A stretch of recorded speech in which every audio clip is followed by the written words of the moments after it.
Al crear al hombre y a la mujer, Dios les había dado una especial participación en la vida divina, en un estado de santidad y justicia. En este proyecto de Dios el hombre no habría debido sufrir ni morir. Igualmente reinaba en el hombre una armonía perfecta consigo mismo, con el Creador, entre hombre y mujer, así como entre la primera pareja humana y toda la creación. La Sagrada Escritura se nos habla de que vivían en un paraíso terrenal, ¿no? En una situación, fijaros bien, en una situación en la que estaban preservados del sufrimiento y de la muerte.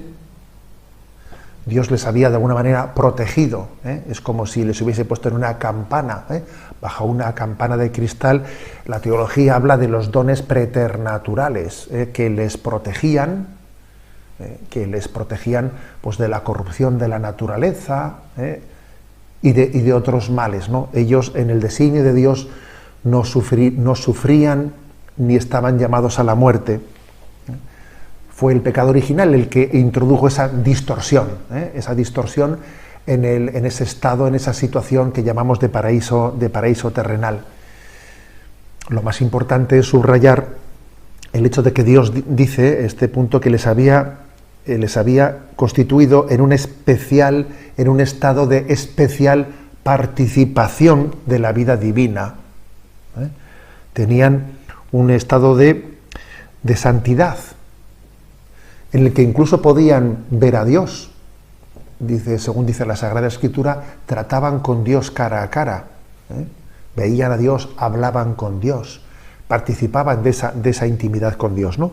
Estaban, por lo tanto, preservados de los males propios que pueden derivarse de la naturaleza, y estaban constituidos en una situación de intimidad con Dios, en una situación de justicia y santidad.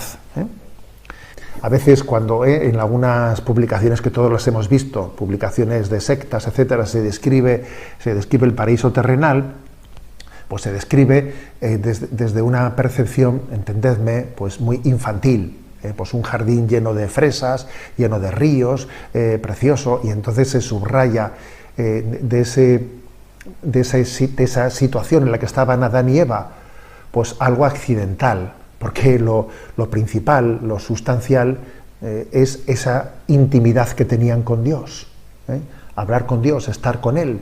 Incluso dice que vivían en una perfecta armonía consigo mismos, una armonía, el tener paz con Dios, el tener paz con los demás, paz y integración, comunión dentro del matrimonio, con el resto de la creación. El hombre vivía en una perfecta armonía antes de que el pecado introdujese esa distorsión, ¿no?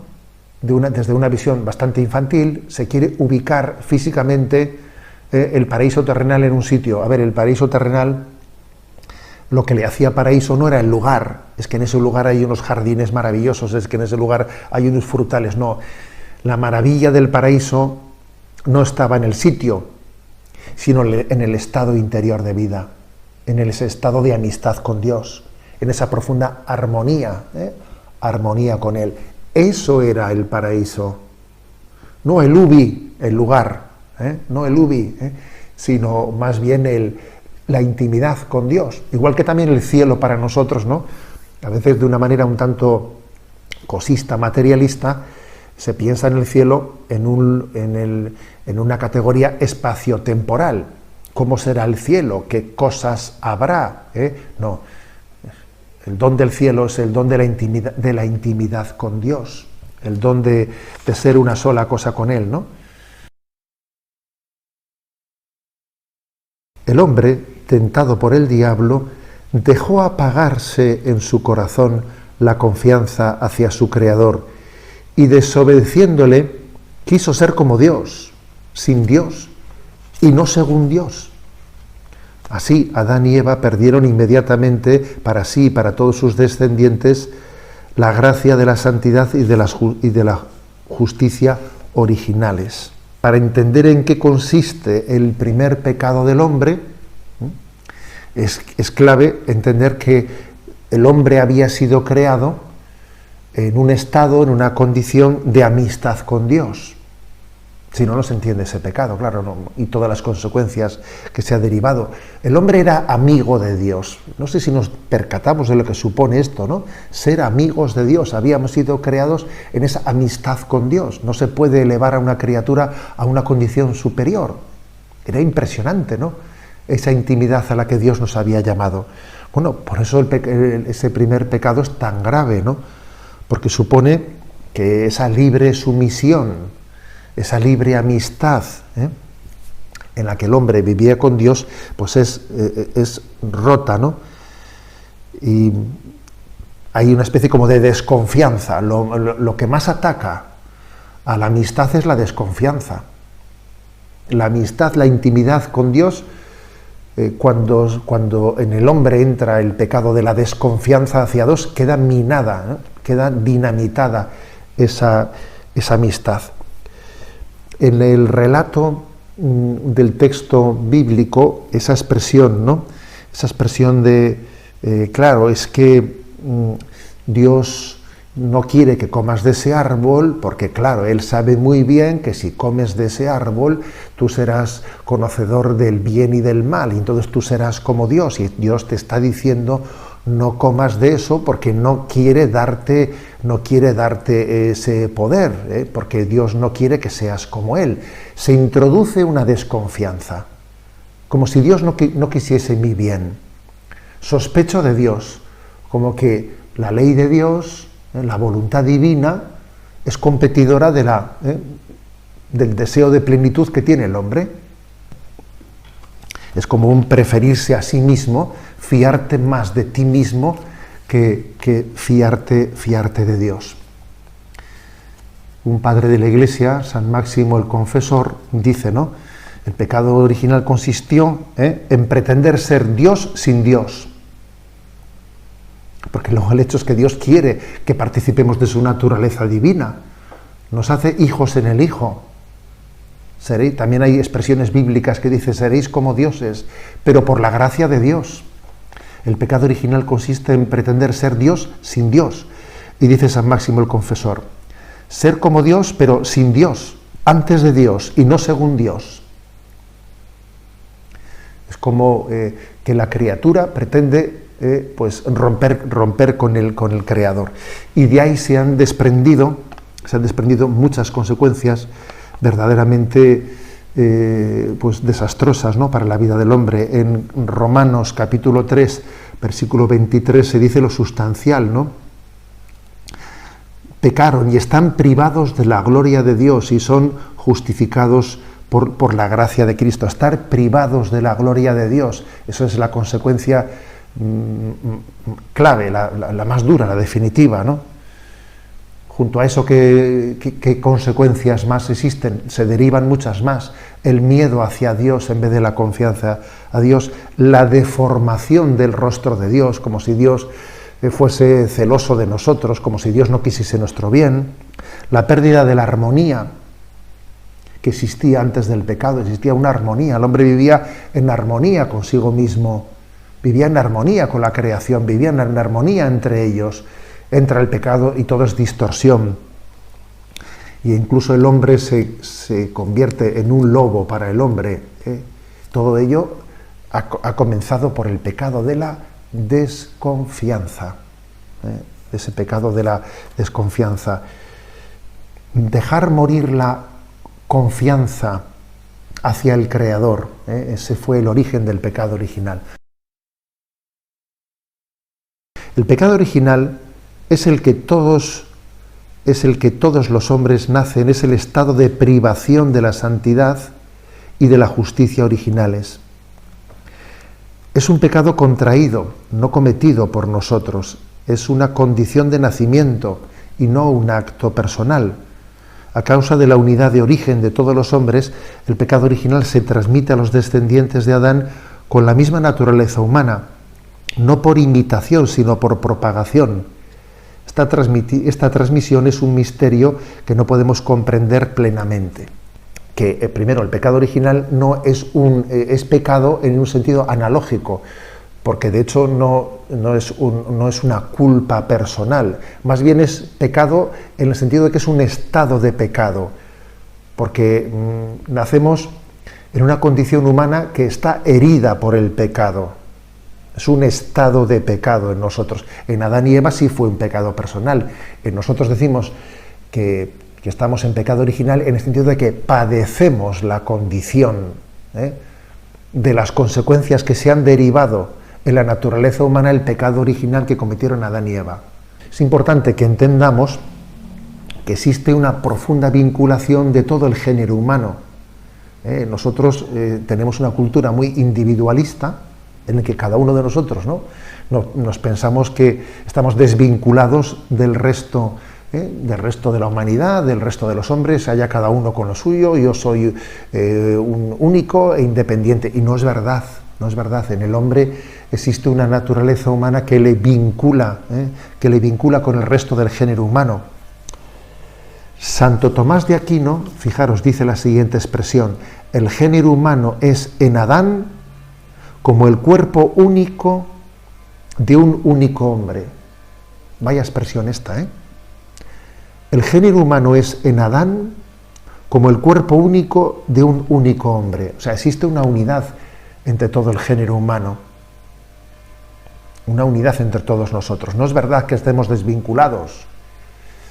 Es un misterio, gracias al cual, por cierto, también entre nosotros, cuando Jesucristo asumió la condición humana, en el fondo estaba asumiendo la condición de todos nosotros. Si por un hombre entró el pecado en el mundo, también por un hombre entró la salvación en todo el mundo. Porque existe esa unión de destino, ¿no?, entre todo el género humano, que el pecado original se ha transmitido por propagación, no por imitación. El pecado original no se transmite biológicamente, para entendernos. Cuando el hombre nace, no es algo biológico. Cuando el hombre nace, podríamos decir que está en una situación en la que Satanás tiene un influjo sobre él. Digamos que como un intento de aproximación en la explicación, Adán y Eva, al romper ese estado de amistad que tenían con Dios, generan que esa protección que Dios tenía hacia ellos desaparece, no pierden ese estado de protección. Y entonces Satanás y los ángeles caídos tienen una capacidad de influjo en el género humano que antes no tenían. Porque se ha roto ese estado de amistad en el que el hombre ha sido constituido con Dios. Y por lo tanto, ese pecado original en el que hemos sido constituidos, los padres de la Iglesia lo explican como un influjo de Satanás en nosotros, ¿no?, del cual Jesucristo nos preserva, nos quiere preservar en la gracia, en su gracia redentora. Decía Chesterton, sí, es verdad, lo del pecado original y cómo se transmite es un misterio. Decía él, pero más misterio todavía es explicar al hombre sin la existencia de un pecado original, porque es obvio que en nosotros hay una tendencia innata hacia el mal. Dicho de otra manera, a un niño es mucho más difícil enseñarle a decir, toma, esto para ti, que decir, todo esto es mío. Quizás lo de esto es mío, el niño casi nace de una manera innata, con esa tendencia al egoísmo. Y sin embargo, para poderle enseñar a compartir sus bienes con los demás, tiene que ser largamente y con paciencia enseñado. Por eso decía Chesterton, sí, será un misterio el pecado original, pero más misterio todavía es explicar y comprender al hombre sin esa distorsión, sin ese pecado primero. Como consecuencia del pecado original, la naturaleza humana, aun sin estar totalmente corrompida, se halla herida en sus propias fuerzas naturales, sometida a la ignorancia, al sufrimiento y al poder de la muerte, e inclinada al pecado. Esta inclinación al mal se llama concupiscencia. Jesucristo nos redime del pecado original, nos vuelve de nuevo a dar ese estado de gracia previo, ¿no?, a ese pecado original, pero sí que las consecuencias que el pecado original ha tenido en la naturaleza humana continúan, continúan. Lo que dice el catecismo es lo siguiente, que el pecado original ha dejado en nosotros unas huellas, unas huellas, y lo dice de una manera equilibrada. Ha herido al hombre, le ha herido, pero no le ha corrompido completamente. La afirmación de la antropología bíblica es equilibrada, y este equilibrio es muy importante. El hombre está herido, profundamente herido, pero no totalmente corrompido. Los errores de tipo de antropología bíblica suelen ir por un extremo y por el otro. Pues cuando el hombre no reconoce, tiene un falso optimismo antropológico, cuando el hombre no reconoce la existencia de esas heridas, pues ocurre una herejía como la que en el siglo V aconteció, que es la herejía del pelagianismo, ¿no?, contra la que San Agustín luchó tanto. Y el pelagianismo lo que decía, lo que afirmaba es que el hombre tiene intacta su capacidad de conocer, de querer, pues tiene una fuerza de voluntad que lo que tiene que hacer es, pues, ejercitarla con responsabilidad. Y que qué es eso, ¿no?, de pedirle a Dios, dame la gracia de obrar el bien. No le eches la culpa a Dios, no, haz, no pongas la responsabilidad en Dios de que te dé o no te dé la gracia. Sé bueno, tú tienes voluntad, tú tienes capacidad.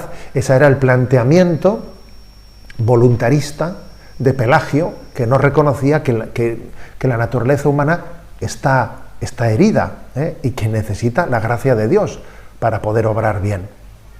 Tienen una capacidad, pero una capacidad relativa, tiene que ser asistida por la gracia. Por el lado contrario está la opción de Lutero, quien describe que la naturaleza humana está completamente corrompida y que no tenemos capacidad alguna de obrar el bien, y por lo tanto que lo que tenemos que hacer es acogernos a la misericordia de Dios, que Dios en su misericordia será capaz de olvidar nuestro pecado, pero sin la posibilidad de que el hombre participe de esa santidad de Dios, haciendo de él un hombre nuevo, porque parte de una concepción en la que el pecado ha distorsionado, ha corrompido, mejor dicho, completamente al hombre. ¿Dónde está el error de Lutero? El error de Lutero está en que confunde el pecado con la concupiscencia, porque es verdad que nosotros siempre sentimos una inclinación al mal, pero esa inclinación al mal es compatible con que Dios nos esté haciendo santos, porque esa inclinación al mal no es pecado, sino que es lo que aquí se llama concupiscencia, es una tendencia al pecado que ha quedado en nosotros como fruto del pecado original, pero no es pecado en sí misma, ni nosotros, ¿no?, si no consentimos consciente y libremente hacia ella, nos hacemos cómplices de ella. Es, por lo tanto, ¿no?, compatible esa tendencia al pecado de la concupiscencia sin que nosotros seamos cómplices de ello, sino que Dios nos vaya dando, pues con ese concurso de la asistencia de la gracia y de la respuesta del hombre asistida por la gracia, vayamos creciendo en santidad y en justicia. Como veis, ese equilibrio es muy importante, ¿no?, a la hora el equilibrio de la antropología bíblica tiene muchas consecuencias para la espiritualidad, para huir de un voluntarismo, para huir de un escepticismo, ¿no?, sino creer, ¿no?, en que hemos sido profundamente heridos por el pecado, pero el pecado no ha corrompido completamente la naturaleza humana, sino que asistidos por la gracia de Dios podemos ser regenerados en una vida nueva.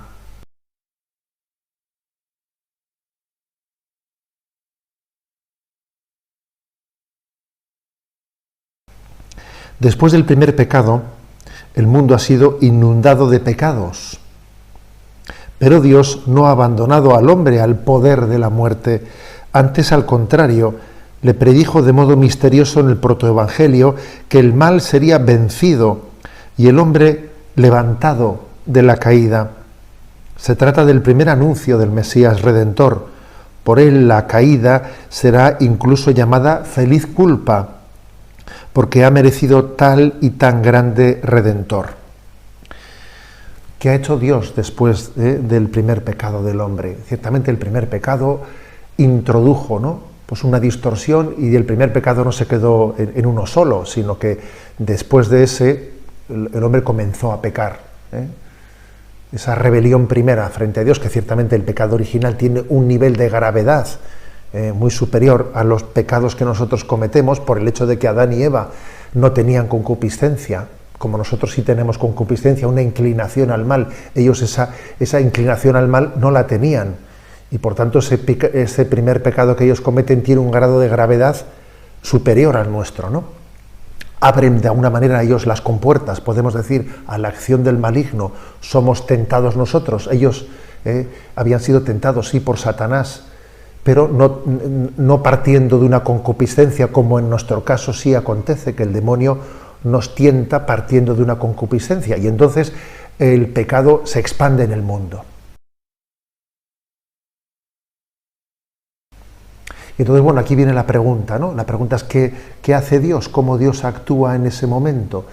Bueno, pues lo que es maravilloso es ver que Dios no se arrepiente de la obra de sus manos. Y en ese mismo momento en el que el hombre se ha revelado frente a él, Dios comienza su designio redentor. Dios comienza a ser no solo el creador, sino el redentor. En realidad la creación y la redención siempre estuvieron unidas, porque Dios sabía cuando creó el mundo que iba a acontecer ese pecado de Adán y Eva, y pensó y creó a Adán y Eva pensando en Cristo, pensando en el redentor. En ese momento es cuando se promete que habrá una salvación, que habrá una redención. Como hemos explicado en números anteriores, así como el pecado de los ángeles, por su propia estructura, naturaleza de ser un espíritu puro, es un pecado, digamos, radical, irrevocable. Sin embargo, en el hombre sí existía la posibilidad, por su naturaleza, por su antropología espiritual y corpórea, sí existía esa posibilidad de redención, e inmediatamente Dios se prodigó en ella. Y en el relato del Génesis, después de que ha quedado patente, ¿no?, esa rebelión frente a Dios, en Génesis 3, 14, 15 dice así: el Señor Dios dijo a la serpiente: por haber hecho eso, maldita tú entre todo el ganado y todas las fieras del campo, te arrastrarás sobre el vientre y comerás polvo toda tu vida. Pongo hostilidad entre ti y la mujer, entre tu descendencia y su descendencia. Esta te aplastará la cabeza cuando tú le hieras en el talón. Este texto, esta profecía de hostilidad, ¿no?, entre Satanás y la mujer, entre la descendencia, y diciendo que habrá alguien de la descendencia de esa mujer, de la descendencia de la mujer, que será capaz de aplastar la cabeza de la serpiente. La tradición de la Iglesia siempre la ha visto realizada en la imagen de la Inmaculada, que pisa la cabeza de Satanás, y un descendiente de esa mujer, es decir, Jesucristo, será el que venza la tentación, será el nuevo Adán, y María es la nueva Eva y nuevo Adán, María y Jesús. Es una promesa de que el mal no va a tener la última palabra. A este texto: pongo hostilidad entre ti y la mujer, entre tu estirpe y la suya, ella te aplastará la cabeza. A ese texto se le llama el protoevangelio, el primer evangelio, el primer momento en el instante en el que se comete el pecado, ya se anuncia la salvación. Infinita es la misericordia de Dios. Dios está siempre pensando en su designio de santidad e infinita misericordia. La liturgia ha cogido, ¿no?, este texto de una manera bellísima. En la plegaria eucarística cuarta se dice lo siguiente, ¿no? Cuando comienza, después del Sanctus, comienza a alabarse a Dios, se dice: te alabamos, Padre Santo, porque hiciste todas las cosas con sabiduría y amor. Y dice después, y cuando por desobediencia perdió tu amistad, no la abandonaste al poder de la muerte, sino que compadecido, tendiste la mano a todos para que te encuentre el que te busca. Dios se ha compadecido y ha tendido su mano. Tú me has dado la espalda, pero Dios te tiende la mano. Y ese tender la mano de Dios es Jesucristo. Jesucristo es la mano tendida de Dios. Por eso fijaros, después de ese episodio del diluvio, Dios hace una gran promesa de que Él tendrá misericordia, a pesar de que los pecados del hombre quizás hubiesen merecido que Dios hubiese dicho, pues voy a acabar con este hombre, le creé para la santidad, si se ha revelado frente a mí, acabaré con ellos. Sin embargo, Dios tiene misericordia. Y esa imagen de el arca de Noé, esa imagen de que por encima del pecado Dios lleva adelante el designio de salvación en la Iglesia. Y ese arco iris que Dios puso después de que terminase el diluvio, ese arco iris, los padres de la Iglesia lo vieron como una imagen de la humanidad de Jesucristo, como ese puente de gracia entre Dios y el hombre. Jesús es ese puente, ese arco iris por el que la gracia de Dios llega a nosotros, hasta el punto de que la liturgia dice: feliz pecado que mereció tal Redentor. Sí, en la vigilia pascual, la noche en que Jesús resucita, se llega a decir esto: feliz pecado original que mereció tan Redentor. Hizo que Jesucristo se entregase por nuestra salvación y nos diese el don, ya no solamente el don que Adán y Eva tenían en el paraíso, sino todavía un don de gracia trinitaria en ese cielo que Cristo nos promete, que es todavía, podemos decir, superior. Feliz pecado que mereció tal Redentor. La buena noticia es el anuncio de Jesucristo, el Hijo de Dios vivo, muerto y resucitado.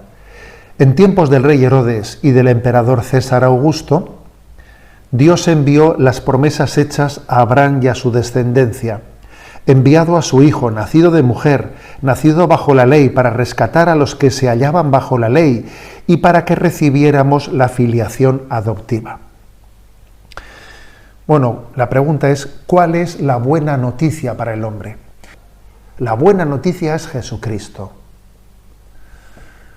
Y esto es muy importante que lo entendamos, porque a veces ponemos el acento en las cosas que dijo Jesús, en las parábolas que contó. No, lo más importante del Evangelio es la persona de Jesucristo, Él, que Él venga a nosotros, ¿no? Eso es lo que supera toda expectativa. Y también esto es lo que requiere que haya una purificación en las expectativas que podíamos tener. Porque quizás en el mundo judío pues estaban esperando que nos den buenas noticias. El pueblo judío estaba bajo una conquista de los romanos. Fijaros lo que supone eso, ¿no? Estaban sometidos, ¿no?, al imperio romano. Algunos tendrían expectativas políticas, otros tendrían expectativas socioeconómicas, tendrían expectativas, ¿no? Y entonces la sorpresa es que la buena noticia no es que las expectativas socioeconómicas van a mejorar, o que la pobreza, o que políticamente... No, la buena noticia es que el Emmanuel, Dios con nosotros, es anunciado, ha llegado, este es el momento, ¿no? Aquel anuncio del ángel a los pastores que dormían en los alrededores de Belén: id a la ciudad de Belén, os ha nacido un Salvador, el Mesías, el Señor. Es la buena noticia de que Dios envió a su elegido. Y en ese momento ha llegado alguno podía preguntar, bueno, ¿por qué este momento? ¿Por qué este momento fue elegido? Porque aquí dice este punto del compendio: en tiempos de Herodes y del emperador César Augusto, llegado este momento culminante. Fijaros, el por qué Dios eligió ese momento, por qué entendió que estaba ya madura la humanidad para manifestarse solamente Dios puede dar una explicación hacia ello, pero lo que tenemos que pensar es que estaba largamente preparada esa buena noticia, largamente deseada, y llegada la plenitud de los tiempos, dice ese texto, ¿no? Llegada la plenitud de los tiempos, envió Dios a su Hijo nacido de una mujer. Plenitud de los tiempos. De hecho, fijaros, contamos la historia antes de Jesucristo y después de Jesucristo, antes de que Dios llegase a nosotros y después. Es el punto cero de la historia, antes de Cristo y después de Cristo. A Él le confesamos centro Rey del universo, Rey de la historia, Rey de nuestros corazones. El Hijo de Dios se encarnó en el seno de la Virgen María por obra del Espíritu Santo, por nosotros los hombres y por nuestra salvación. Es decir, para reconciliarnos a nosotros pecadores con Dios, darnos a conocer su amor infinito, ser nuestro modelo de santidad y hacernos partícipes de la naturaleza divina. Esta pregunta, ¿por qué el Hijo de Dios se hizo hombre?, está en el credo explícitamente manifestada, ¿no? Por nosotros los hombres y por nuestra salvación se hizo hombre. El credo, por lo tanto, da respuesta por nosotros y por nuestra salvación. Lo hizo por nosotros, por ti, porque necesitábamos una salvación. Bien, pues este punto del compendio, de alguna manera, desmenuza, desgrana, explicita qué supone ese por nosotros, por nuestra salvación. Y lo hace desdoblándolo en 4 afirmaciones. ¿Qué supone ese por nosotros, por nuestra salvación? En primer lugar, supone para podernos reconciliar con Dios, porque nosotros, siendo pecadores, no teníamos la capacidad de reconciliarnos con Dios. Es Dios mismo el que pone la posibilidad de la reconciliación. Es el ofendido el que envía a su Hijo para reparar nuestro pecado. Nosotros no teníamos la capacidad de reparar nuestro pecado. ¿Cómo va el hombre, él, a ser capaz de reparar una ofensa que la criatura ha hecho en el Creador? No puede la criatura reparar la ofensa que ha hecho en el Creador. Para darnos a conocer el amor infinito de Dios. Si no se hubiese hecho hombre, para nosotros ese conocimiento del amor infinito de Dios sería muy abstracto, sería difícil de ser percibido. El hecho de que Él haya tomado, ¿no?, nuestra condición humana, se haya hecho hombre, haya tomado nuestro propio lenguaje, de que se haya mostrado, nos permite confiar en Él, confiar en su amor, porque no es abstracto, no es invisible, no es inalcanzable. El amor necesita mostrarse, necesita ser palpable, tangible. Por eso, ¿no?, se ha hecho hombre por nosotros, para que no desconfiemos de su amor, para que no le tengamos miedo. En tercer lugar, dice también, se ha hecho hombre por nosotros para ser nuestro modelo de santidad. Claro, es tan distinto que nosotros podamos imitar a Jesucristo habiéndose hecho hombre, que si no hubiese acontecido tal cosa. En el Evangelio escuchamos la palabra, vemos el ejemplo, es toda una escuela, ¿no?, una escuela visible de lo que Dios espera de nosotros. Jesucristo es modelo de santidad, de Él aprendemos tantas cosas gracias a su encarnación, gracias a que se ha hecho hombre, ¿no? Lo invisible de Dios se ha hecho visible en Jesucristo y se ha convertido en pedagogía, ¿no? Como podemos decir, ¿no?, igual que dice Pablo, aprended de mí como yo recibo de Jesucristo, podemos decir, aprended de Jesucristo como Él ha recibido del Padre, pues porque cada palabra es una escuela. El Evangelio es una escuela de santidad para todos nosotros, porque Dios se ha hecho visible, cognoscible, imitable por cada uno de nosotros. Y en cuarto lugar, se ha hecho hombre por nosotros, por nuestra salvación, para hacernos partícipes de la naturaleza divina. Y esto ya es lo más. Esto ya es el sumo, la cumbre, ¿no? Para hacernos partícipes de su naturaleza divina. Él ha asumido la naturaleza humana para que nosotros podamos asumir la naturaleza divina, ¿no? O admirable intercambio, dicen algunos padres de la Iglesia cuando se habla de esto, ¿no? Cuando se refiere. Él asumió nuestra condición humana para que nosotros, así en Él, podamos participar de su filiación divina. Es la cumbre, ¿no? Es la cumbre de la encarnación, el que Él nos haya introducido en la relación que Él tiene con el Padre. Jesús ofreció libremente su vida en sacrificio expiatorio, es decir, ha reparado nuestras culpas con la plena obediencia de su amor hasta la muerte. Este amor hasta el extremo del Hijo de Dios reconcilia a la humanidad entera con el Padre. El sacrificio pascual de Cristo rescata, por tanto, a los hombres del único, perfecto y definitivo, de modo único, perfecto y definitivo, y les abre a la comunión con Dios.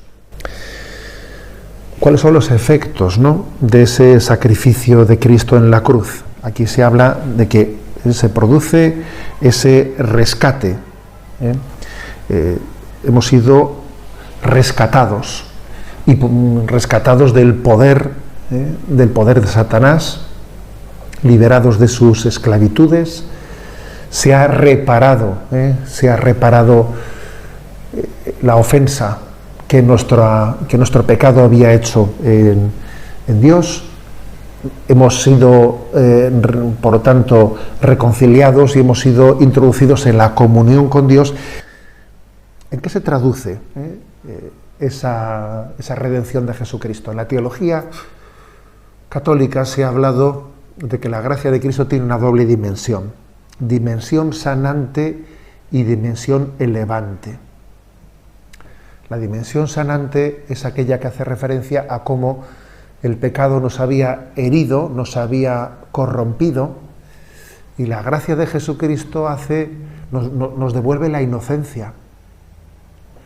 Nos permite la gracia de volver a nacer de nuevo, sin que el pecado haya dejado esa huella ineludible de la cual no podamos desprendernos en esta vida. Muchos de vosotros, ¿no?, bueno, hemos visto, yo creo que hemos nacido casi viendo muchas veces la famosa película de Ben-Hur, de Judá Ben-Hur.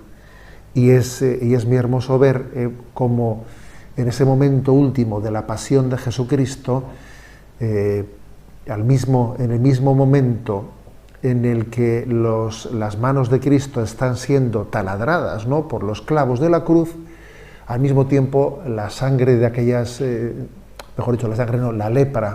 la lepra de aquellas mujeres, de aquella madre y aquella hermana de Judá Ben-Hur están siendo limpiadas de la lepra. Tus heridas nos han curado. Esa es la dimensión sanante. La dimensión sanante de la redención de Jesucristo. El efecto que tiene la redención de Jesucristo en nosotros es, en primer lugar, es sanante. Volver a hacernos inocentes, volvernos a dar la gracia de la inocencia. Al mismo tiempo que somos sanados, somos elevados y somos introducidos en una comunión con Dios que habíamos perdido, en una intimidad con Dios que habíamos perdido por el pecado. Por el pecado nos había distanciado de Dios. Y entonces, en la misma medida en que somos hechos inocentes, somos elevados a la condición de hijos de Dios, hijos en el Hijo. Entonces, la redención de Cristo tiene esta doble dimensión. Nos sana y nos eleva, nos da la inocencia y al mismo tiempo nos introduce en la intimidad de Dios. Podemos decir también que hemos sido salvados por la redención de Jesucristo, estamos salvados por la redención de Jesucristo, pero es cierto que esa salvación que ha sido obtenida por Jesucristo ahora tiene que ser recibida por cada uno de nosotros. Tiene que ser acogida, libremente acogida. En la Sagrada Escritura existen como dos tipos, ¿no? Dos tipos de textos, unos que hacen más mención a la redención objetiva y otros que hacen más mención o referencia a la redención subjetiva. La redención objetiva es esa que dice que hemos sido rescatados. La muerte de Cristo ha reparado nuestros pecados. Es algo objetivo que ha acontecido. Estamos salvados en Cristo, sí, pero la redención subjetiva quiere decir que esa gracia que Cristo ha obtenido, tú tienes que acogerla personalmente, tú tienes que personalizarla, tienes que abrirte a ella. El Señor quiere que la acojas libremente, libre y responsablemente, ¿no?